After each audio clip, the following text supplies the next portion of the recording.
Hello, this is Dave Dietrichs, and this is my week 4 assignment for FTH 223 hammer fired pistols. This week's assignment is actually taking us back to our striker fired pistol. So, for this week's assignment, we were asked to put a compensator on that said pistol. So, now I'll bring that up. So, here we can see we have the compensator installed on it. So, like always, before I do anything else with this firearm, we're going to do a safety check. So, as we can always see here, no ammunition is in the chamber. We can see that. I can physically feel that. Now then, looking that way or that way, we have no magazine inserted to the firearm. We can see right through, so the weapon is clear. So, I'll talk a little bit about the compensator. So we can notice something here. This is first I've seen this.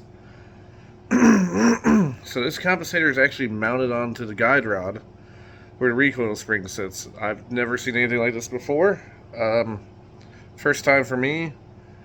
But yeah, so that's how it's installed. So when we're sitting like this, obviously guide rod comes to a normal point, and then there's an extension of the shaft that comes out and it actually attaches the compensator right here. So it's called a mass driver compensator. I have not personally shot it yet. I kind of understand the concept of it. It is a compensator, so you know how a compensator works is we have baffles and chambers in here to allow for gas to be expelled out in a certain way depending on the compensator's design, and allows for more forward thrust or downward depending on, so that way we can control and mitigate recoil. It's the purpose of a compensator. So next I'll do a functions check because we want to make sure this firearm still works with this installed. So I'll bring that up now. So I have a magazine with snap caps, or not real ammunition. But this will allow us to do a full functions check because we have to make sure we can feed and that we can eject. And kind of hard to do that without ammunition. So I'm going to insert this into the magazine well, so that works as it should. Alright, next we're going to go ahead and rack it to the back. And it looks like we're in battery. To be sure, we're going to pull the trigger now. And we're going to listen for the firing pin or the striker to come forward. It did. Okay. So now we're going to eject. So we went the other one, fed another one. Seems that the trigger reset. Let's try again. Yep, sure did. So now we should lock back. So this should be the final casing ammunition. And we've locked back. So, this has done a full functions check. I am going to make sure the trigger resets now, so as we're coming forward, yes, we have an audible sound, and I can feel against the trigger that it actually reset. So, we have a fully passed functions check. So, I'm going to go ahead and set this off to the side. So, next, let's talk about the pros and cons. Or actually, let's talk about the understanding of the compensator. So I went over that a little bit. So what a compensator does, as I explained earlier, is it has baffled chambers. Not like a suppressor. This does not suppress sound.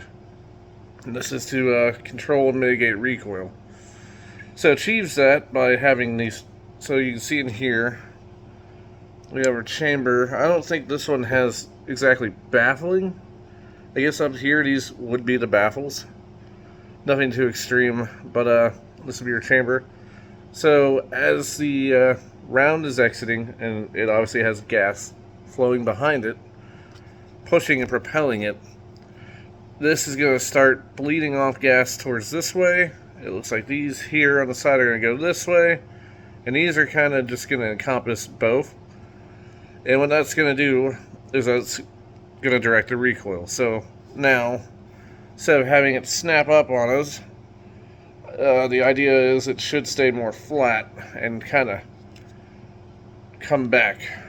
instead of just up. So in theory that all works that way, and you get a flatter shooting firearm, easier to control. So that's the theory of it. And then pros and cons. So I'm going to wrap this up real quick. I am running out of time. Pros, obviously, as I said, recoil control.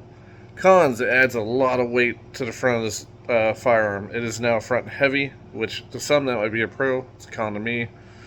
For this one, movement. Don't like that. At least I haven't shot yet. I don't think it'll matter. So, but pros, yeah. It looks cool. So there's 2 pros and cons I can think of. But thank you for watching. And this concludes my week 4 assignment for FTH 223. And I'll see you in the next one.